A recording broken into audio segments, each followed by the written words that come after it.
faire une séance bien précise et tu vas expérimenter une toute nouvelle technique. En fait, le but de l'opération, c'est de densifier toute cette partie-là. Cette partie-là, parce que quand tu grimpes, souvent tu es pris par des hélicoptères et ces hélicoptères montrent bien cette petite partie. Tout le reste, la greffe, elle est magnifique.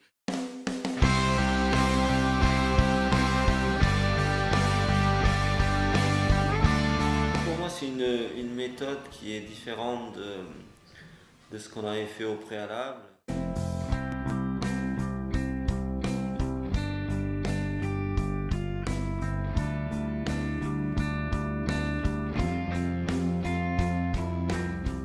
Maintenant, on va implanter toute la partie que tu veux densifier.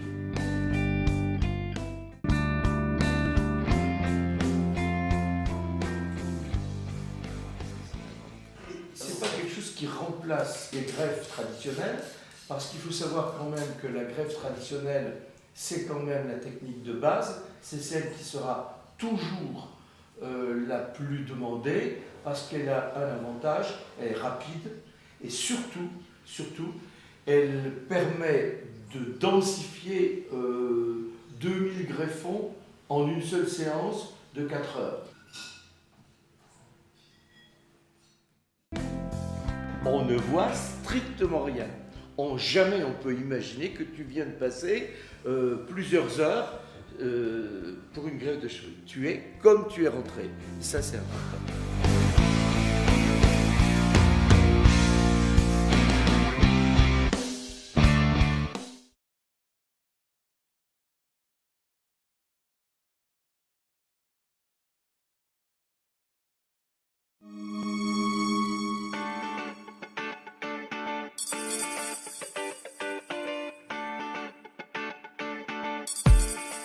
Bonsoir Monsieur Ménétré.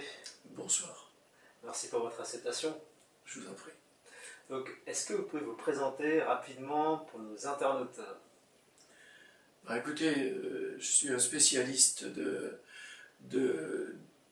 En fait, je suis un peu coiffeur, mais je ne suis pas le coiffeur des gens normaux, je suis le coiffeur des chauves. Voilà, c'est un peu ça, quoi. Il y a Jacques Desange que je connais, ou bien Provost, qui sont des très grands coiffeurs. Et moi, je n'allais pas me mesurer à des artistes comme ça, donc j'ai préféré coiffer les chauves. Donc redonner des cheveux à des gens qui n'en avaient plus. Et voilà, c'est ma spécialité. Donc, vous avez un parcours vraiment assez atypique. Vous êtes un aventurier dans l'âme, donc avant les cheveux, vous avez fait autre chose.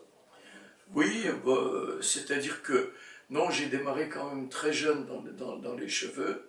Au début, j'étais spécialisé pour arrêter la chute des cheveux, lorsqu'on perdait ses cheveux. Alors j'ai connu des gens comme Furterer, par exemple, qui étaient des écolos, les premiers écolos, et qui ont, on pourrait dire, apprivoisé les plantes pour en sortir des huiles essentielles et des traitements naturels. Et j'ai commencé comme ça. Et puis ensuite, je me suis aperçu qu'il y avait beaucoup de gens chauves, et là on ne pouvait plus rien faire. Quand les cheveux sont tombés, ils sont tombés.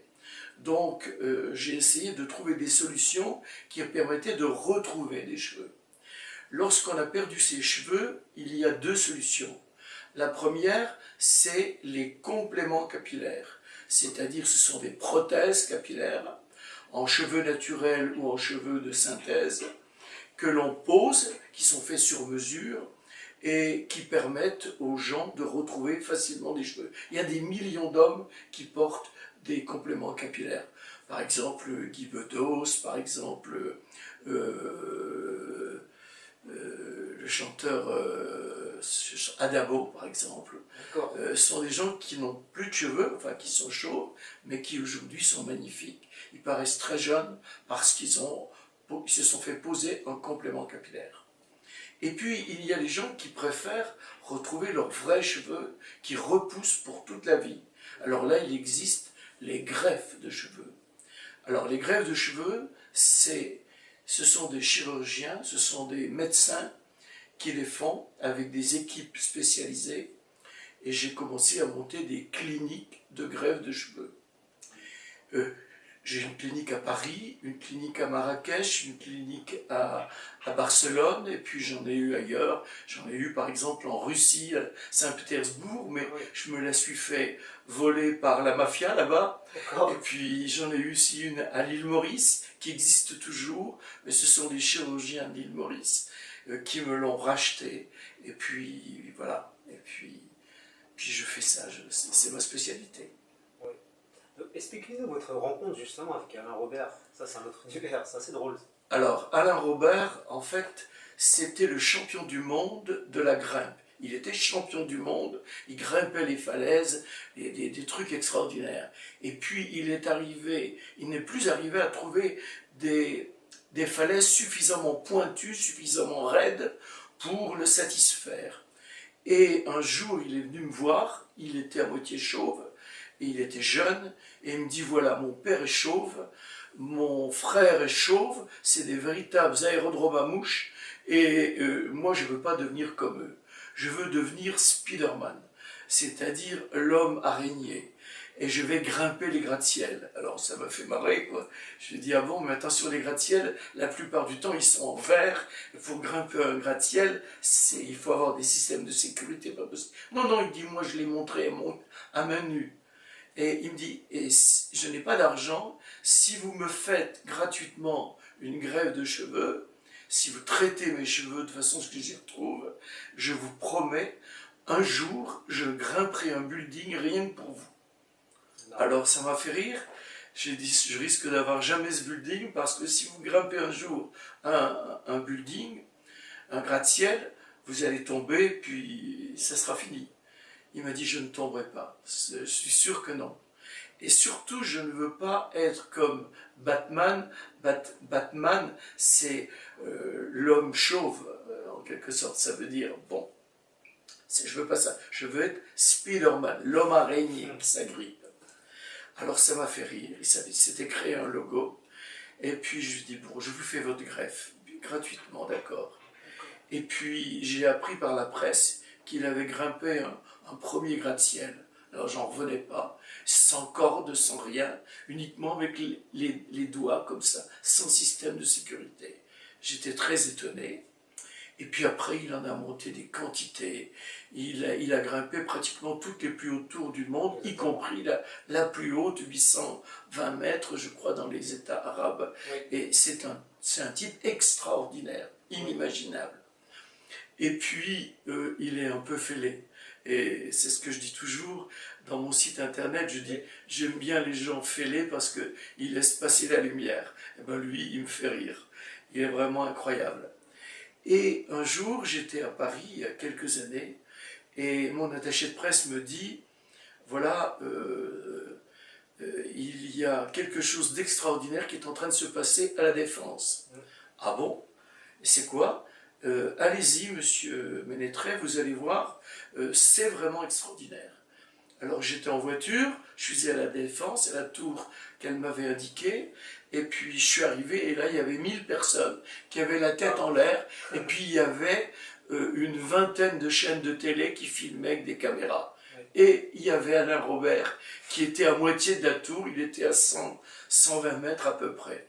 Et à ce moment-là, le téléphone sonne, mon portable, je décroche, il me dit « Salut Gilles », il me dit ben, d'abord bienvenue, voilà, tu te rappelles, j'avais un jour, je t'avais dit que si jamais tu me faisais retrouver des cheveux, je les laisserais pousser comme les filles, pour bien montrer que j'en avais, et j'ai maintenant des cheveux magnifiques.